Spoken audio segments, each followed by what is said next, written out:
Have you ever tried to memorize a giant list of phrasal verbs? You write them all down, you study for an hour, you feel great. And then 2 days later, gone. You remember maybe 3 of them. That happens to almost every English learner, and it is not your fault. The problem is not your memory. The problem is the method. Welcome back. I'm Nina, and in this episode, we are talking about how to actually learn phrasal verbs. Not just memorize them, but really learn them. The kind of learning that sticks. Stay with me, because I have some really practical strategies for you today. If you watched part 1 of this series, welcome back. And if this is your first time here, no worries. This episode stands on its own, but I do recommend going back to check out part 1 when you get a chance. And if you like what you see, please subscribe and hit that like button. It means a lot and it helps the channel grow. Why memorizing lists does not work. Let's be real for a second. Most traditional study methods treat phrasal verbs like vocabulary flashcards. You see the phrase, you see the translation, you try to memorize it.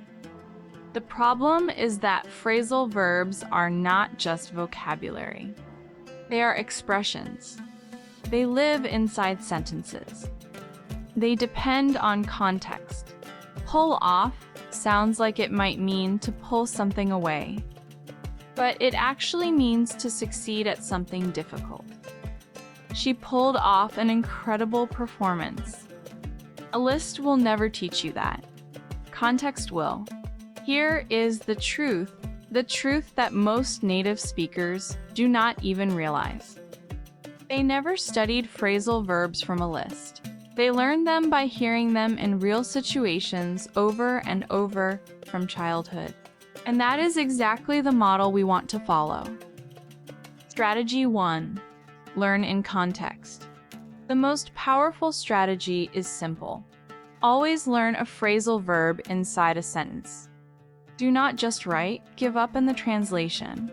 Write, I almost gave up, but I kept going and I am so glad I did. Do not just write, run out of in the translation. We ran out of time, so we had to skip the last part of the presentation. When you attach a phrasal verb to a real situation, a real story, your brain remembers it much more easily. Even better, make the sentences personal. Use your name, your job, your city, your life. The more personal it is, the stronger the memory. Strategy 2. Group them by topic. Another great strategy is to organize phrasal verbs by topic or situation. Instead of a random list, group them by where you would actually use them. For travel and transportation, think about: get on the bus, get off at the next stop, take off on time. For work situations, set up a meeting, follow up with a client, go over the numbers, block off time in your calendar. For social situations, run into an old friend, get along with colleagues, bring up a new idea. For personal challenges, give up a bad habit, get over a difficult situation, come up with a new plan. When you group them by situation, you train your brain to retrieve them when you actually need them, not just for a test, but in real life. Strategy 3. Use them to replace formal verbs. Here is something really interesting about native speakers. Most of them do not know what a phrasal verb is. If you ask them to define it, they would probably just shrug. But they use them all the time without thinking about it. Because phrasal verbs are the natural, conversational version of more formal words. Cancel becomes call off. Postpone becomes put off. Reprimand becomes tell off. Investigate becomes look into. So here is a fun exercise. Every time you learn a formal verb in English, look for its phrasal verb twin. Then, practice using the phrasal verb version in conversation. That is how your English starts to sound more fluent. 3 common mistakes to avoid. Let's talk about 3 mistakes that a lot of learners make. Mistake 1, swapping the preposition. This is a big one. Changing the preposition changes the entire meaning. Look for means to search. Look after means to take care of. Look into means to investigate. These are completely different ideas, completely different situations. Pay close attention to which preposition comes after the verb. Mistake 2, literal translation. Pull off does not mean to pull something off of a surface. It means to succeed at something hard. He pulled off a perfect score on his English exam. Context is everything. Always check the meaning in context. Mistake 3, forgetting to conjugate the verb. The verb inside the phrasal verb follows normal grammar rules. The preposition does not change, but the verb does. Give up in the past becomes gave up. Run into in the past becomes ran into. Keep that in mind when you are speaking or writing. More phrasal verbs in real situations. Let's finish with a bigger set of phrasal verbs organized by real-life situations. I want you to picture yourself in each one. At work. Step up means to take on more responsibility.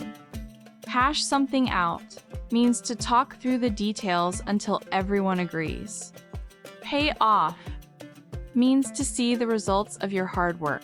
Bear with me means to ask someone to be patient.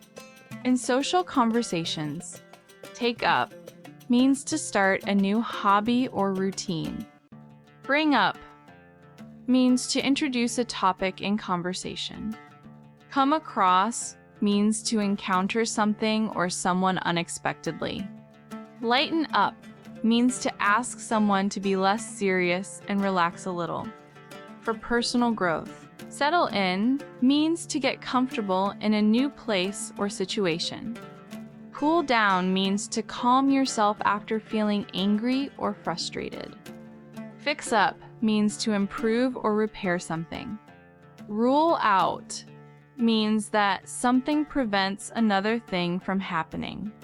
In everyday situations, cut back on means to reduce something like spending or sugar. Try out means to test something new to see if you like it. Show off means to display something to impress others. Splash out means to spend a lot of money on something special. Vocabulary Corner. 1 sentence. 3 phrasal verbs. Let me give you a quick example of how natural phrasal verbs can sound when you combine them. I came across a great podcast, so I brought it up with my friend. And now we are both really looking forward to the next episode. 3 phrasal verbs. 1 natural, flowing sentence. That is the goal. One of my favorite ways to absorb phrasal verbs is through reading and listening at the same time. I have something waiting for you in the description and in the pinned comment. It is our digital library with books organized by level, audiobooks, Kindle editions, and grammar books. Whether you are just starting out or already at an intermediate level, there is something in there that fits exactly where you are right now. And the links in the library are affiliate links. That means the price stays exactly the same for you, but the channel gets a small commission at no extra cost to you. It is a great way to support the channel while doing something really good for your English. Go take a look. Listener Challenge. Here is your challenge this week. Choose 1 phrasal verb from today's episode. Then write 3 sentences using it.